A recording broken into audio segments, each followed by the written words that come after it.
Salut à tous, fans de Dask Recap. J'espère que vous êtes prêts aujourd'hui pour un peu de magie cinématographique. Car ce film repose sur un concept vraiment unique et fascinant. Le film Bienvenue dans le monde des petits commence dans un laboratoire norvégien, où l'on voit un scientifique mener des expériences sur des souris. Après cela, il va voir son collègue et l'informe qu'ils ont enfin réussi à obtenir le résultat parfait. Quelque temps plus tard, une conférence est organisée. L'un des scientifiques y annonce qu'ils ont trouvé un moyen de mieux préserver l'environnement, face à la surpopulation mondiale. Soudain, il révèle son collègue, et le choc est que ce scientifique est devenu minuscule. Réduit à seulement quelques centimètres. Il leur explique que cette découverte va changer l'humanité pour les années à venir, et réduire la pollution.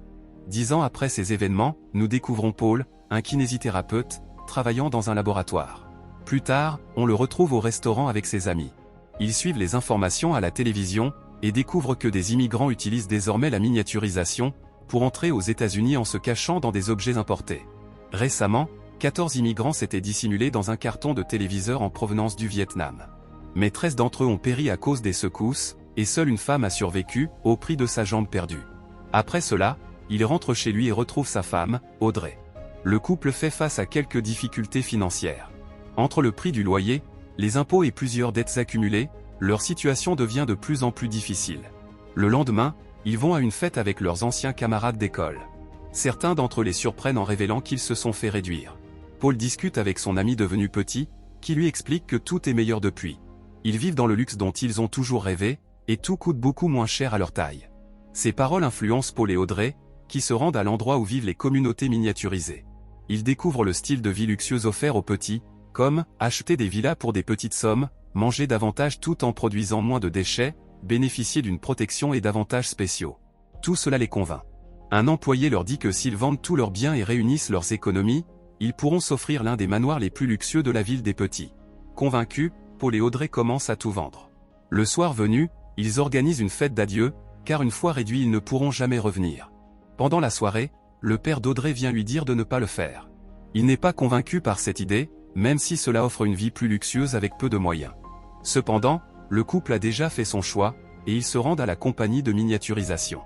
Alors, l'employé leur demande s'ils sont mentalement prêts à subir la procédure, car il est impossible de retrouver leur taille normale après. Audrey montre des signes d'hésitation et de stress, mais Paul décide de le faire pour la rendre heureuse. Car il désire lui offrir une vie de luxe, et se débarrasser de leurs dettes accumulées. Nous les retrouvons ensuite dans la salle d'attente, prêts à subir la procédure. Quand leur tour arrive, l'employé leur explique qu'ils seront séparés durant le processus, et qu'ils se reverront 5 heures plus tard. Paul fait ses adieux à Audrey et part seul. On le prépare immédiatement, on lui rase les cheveux et les sourcils, on lui retire les dents, puis il est emmené avec les autres dans la salle de réduction. On leur injecte la substance de rapetissement. Les portes se ferment, et le processus commence. Quand elles s'ouvrent à nouveau, tous, y compris Paul, sont désormais minuscules. Après cela, on informe Paul que sa femme veut lui parler au téléphone. Elle s'excuse et lui avoue qu'elle n'a pas pu aller jusqu'au bout. Elle n'a pas pu quitter ses amis et sa famille, alors elle a renoncé à la procédure et est restée à sa taille normale. Paul lui répond qu'il a tout fait pour elle, et qu'elle l'a trahi. Mais Audrey explique que son seul souci était de le rendre heureux, et qu'elle s'est oubliée elle-même. Puis elle raccroche, laissant Paul sous le choc. Paul rejoint ensuite la ville des petits, et découvre la maison dont il avait toujours rêvé. Mais ce lieu qu'il espérait partager avec Audrey n'est plus qu'un vide amer, car elle l'a abandonné. 1 an plus tard, il signe les papiers de divorce qu'Audrey a demandé. Peu à peu, il commence à s'adapter à sa nouvelle vie, et trouve un nouveau travail. Lors d'une fête d'anniversaire, un ami lui conseille de tourner la page, et de se lancer dans une nouvelle relation. Paul lui répond qu'il a déjà un rendez-vous prévu. Le soir venu, Paul dîne avec Christelle, la femme qu'il côtoie. Alors qu'ils discutent, un bruit fort retentit à l'étage. Paul explique que cela vient de son voisin Duché, qui organise des fêtes chaque jour. Paul va demander à son voisin de baisser la musique. Son voisin, Duché, descend pour s'excuser, et aperçoit une véritable fleur à taille normale chez Paul. Séduit, il lui demande où il peut en trouver une, mais Paul ignore la question. Christelle finit par quitter le dîner, révélant que leur relation ne mène à rien. Paul prend la fleur et l'emmène chez Duché, où il découvre un appartement rempli d'invités en pleine fête. Au milieu de cette fête animée, Paul erre sans trop savoir quoi faire. Une femme lui tend une pilule, et sans réfléchir, il l'avale. Très vite, il commence à halluciner, à danser et à se laisser emporter par l'extase générale. La nuit devient floue, et il finit par perdre connaissance. Le lendemain matin, il se réveille avec la tête lourde, et remarque l'une des ménagères qui marche d'une manière étrange. Intrigué, il la reconnaît aussitôt, étant la seule survivante parmi les émigrants cachés dans le carton de téléviseur, mentionné aux infos. En la suivant, il la surprend en train de prendre des médicaments dans l'appartement de Duché. En l'observant de plus près, Paul remarque que sa prothèse de jambe est presque abîmée, ce qui explique sa démarche douloureuse. Il lui propose alors de la réparer, mais elle lui demande d'abord de venir voir sa colocataire malade, puisqu'il a de l'expérience médicale. Paul hésite, mais elle insiste, et il finit par l'accompagner.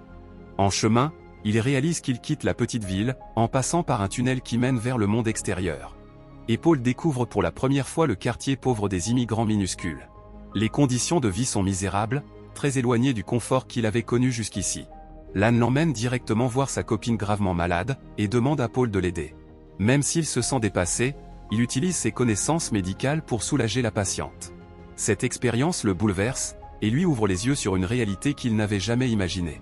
Lan demande à Paul de revenir un autre jour pour réparer sa jambe artificielle. Quand il revient, elle lui annonce que son amie est morte, et qu'il n'y avait rien à faire. Paul tente de la réconforter, puis commence à travailler sur sa prothèse. En discutant, il lui demande si son village lui manque. Elle lui révèle qu'il n'existe plus, un barrage a été construit à sa place. C'est pour cette raison qu'elle et sa sœur avaient protesté, avant d'être arrêtées. Comme punition, elle fut miniaturisée de force. En manipulant la prothèse, Paul la casse accidentellement, et se retrouve à devoir travailler à sa place, en attendant qu'elle reçoive sa nouvelle prothèse. Il la voit prendre de la nourriture chez les riches pour la redistribuer aux pauvres. À ses côtés, Paul découvre peu à peu l'humanité et la force intérieure de cette femme. Ils se rendent ensuite chez Duché pour faire le ménage. Voyant Paul s'embarquer devant chez lui parmi les femmes de ménage, Duché s'éclate de rire. Paul lui explique qu'il a cassé la prothèse de Lan, et elle lui force de l'aider jusqu'à l'arrivée de la nouvelle prothèse. Alors, Duché promet à Paul de l'aider de s'échapper de cette situation. Duché et son ami annoncent à Lan que Paul partira avec eux en Norvège, car ils ont besoin de lui pour un business. Lan explique qu'elle aussi pensait à y aller depuis longtemps, car durant son hospitalisation elle recevait des lettres de Jørgen, le savant qui a découvert la miniaturisation. Touché par son histoire, Jørgen l'avait invité en Norvège. Finalement, Duché, Paul et Lan s'embarquent ensemble pour ce voyage. En mer, ils rencontrent Jørgen, et sa femme Anne. Jørgen leur révèle que le monde court à sa fin, les émissions de méthane au pôle sud menacent l'humanité entière. Selon lui, il représente la dernière génération de la race humaine. À leur arrivée en Norvège, ils découvrent une colonie de petits, intégrés parmi des humains normaux, sans mur ni protection. Ensuite, une villageoise leur montre une immense base souterraine. Elle explique que dès le lendemain, les habitants y entreront pour survivre dans l'attente de jours meilleurs, même si cela doit durer des siècles. Ensuite, les villageois se rassemblent, parmi eux Paul, Duché et Lan. Jørgen annonce qu'ils vont se réfugier dans le sous-sol et demande à chacun de se préparer. Peu après, Lan rejoint Paul et lui confie qu'elle veut repartir, car ses amis lui manquent. Paul lui répond qu'ils vont tous mourir de toute façon, et lui demande de se cacher avec les autres dans le sous-sol. Mais elle refuse et déclare qu'elle ne pourrait jamais abandonner les personnes qu'elle aime, pour s'enterrer dans ce trou. Elle demande alors à Duché et à son ami de convaincre Paul. Duché et son ami tentent de raisonner Paul, et lui expliquent que ces villageois forment en réalité un groupe occulte, et qu'aller vivre sous terre est une très mauvaise idée. Ils insistent sur le fait qu'il ne faut pas se laisser piéger par leurs discours, et l'avertissent que s'enfermer avec eux, signerait la fin de sa liberté. Mais Paul est décidé à les suivre. Le lendemain, Paul profite de ces derniers instants avec les villageois, partageant avec eux une atmosphère à la fois paisible et lourde d'incertitude. Lan vient le trouver et lui demande enfin ce qu'il ressent réellement pour elle. Mais Paul, brisé par son divorce avec Audrey, et sa relation avec Christelle, refuse d'avouer quoi que ce soit. Peu importe ce qu'elle éprouve pour lui, son esprit est tourné vers un autre objectif.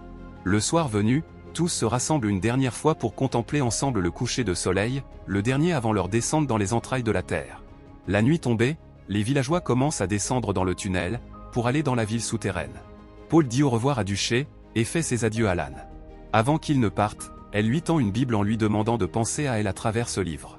Paul s'avance alors dans l'obscurité du passage souterrain, perdu dans ses pensées, l'esprit embrouillé entre la peur, le doute et le désir de survie.